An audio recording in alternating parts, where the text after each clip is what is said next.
अभी हम पहुंच चुके हैं बहेड़ा थाना पे और आपको बता दें कि ग्रामीण एसपी काव्या मिश्रा जी ने अभी विगत 2 दिनों पहले जो नवादा में एक अज्ञात महिला के साथ दुष्कर्म करके उसकी हत्या कर दी गई थी, उसको उस मामले का एक अपराधी का गिरफ्तार करके उद्भेदन किए हैं। आपको बता दें कि अपराधी अजीत कुमार मंडल, संजय मंडल, नवादा वार्ड नंबर 18 के रहने वाले हैं और इन्होंने उस महिला के साथ जोर जबरदस्ती किया, जिसका सीसीटीवी फुटेज खंगाला गया है, जिसमें देखा गया है कि स्पष्ट रूप से अजीत कुमार मंडल जो उस रोज कपड़ा पहने हुए थे वह कपड़ा भी बरामद किया गया है। कपड़ा के आधार पर चिन्हित करके आज उन्हें न्यायिक हिरासत में भेज दिया गया है। तो आइए आपको सुनवाते हैं कि काव्या मिश्रा जी ने क्या कुछ मामला का उद्भेदन करते हुए कहा है। वीडियो को सुनिए और शेयर कीजिए।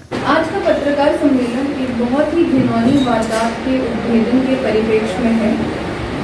20 अप्रैल को दोपहर में बहेड़ा थाना में सूचना प्राप्त हुई कि नवादा गांव में एक खेत में एक वृद्ध महिला की अर्धनग्न अवस्था में लाश मिली है।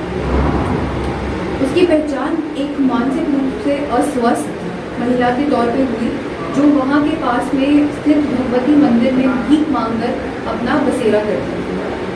थानाध्यक्ष बहेड़ा एवं एफएसएल की टीम के द्वारा इसमें वैज्ञानिक अनुसंधान किया गया और उसके क्रम में कुछ पुख्ता सबूत सामने आए।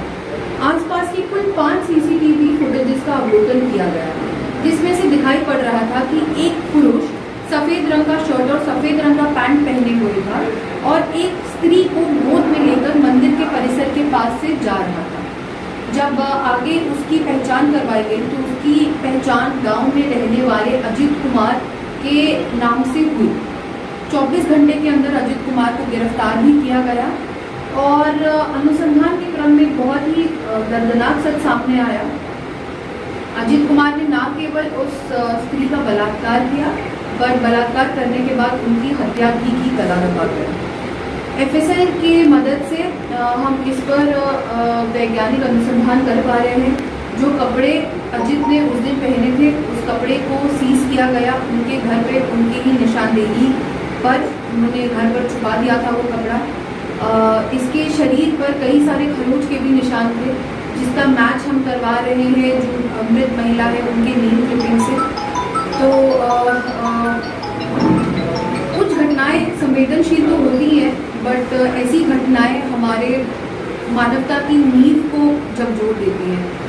पर इस पूरे प्रकरण में बहेड़ा थाना के द्वारा काफ़ी त्वरित तरीके से काम किया गया।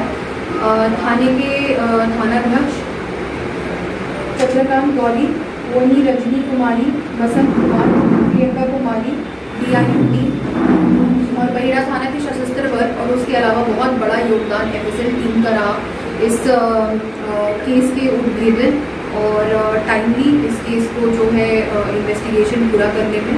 और ना केवल ये केस, आप लोगों को मैं इसलिए भी बुला रही हूँ क्योंकि अभी हाल ही के कुछ दिनों में काफ़ी ऐसे इंसिडेंट सामने आ रहे हैं जहाँ पे पॉक्सो के केसेस और रेप के केसेस में जो है गांव देहात में पंचायती की क्रिया ज़्यादा हो रही है। लोग पुलिस को इन्फॉर्म करने के पहले आपस में पंचायती कराकर उसका निपटारा करने का प्रयास करते हैं, जो कि बहुत खेदजनक है। किसी भी पंचों द्वारा ये उनके राइट में नहीं है कि वे रेप रिलेटेड केसेस और पॉक्सो रिलेटेड केसेस में जो है पंचायती करवा पाए, और ये एक कानूनन अपराध है। तो आपके थ्रू मैं ये मैसेज भी देना चाहती हूँ कि अगर रेप और पॉक्सो के केसेस अगर कहीं भी सामने आते हैं तो प्लीज़ इमीडिएटली पुलिस को रिपोर्ट करिए, सो दैट उस पर कानूनी कार्रवाई हो। और उस तरह के केसेस को छुपाना, एविडेंसेस को मिटाना एक कानूनन अपराध है। तो इन प्लीज़ चीज़ों का ध्यान रखें और विश्वास रखें हमारे काम करने पर, हमारे क्रियाशैली पर और हमारे इंटेंशंस पर।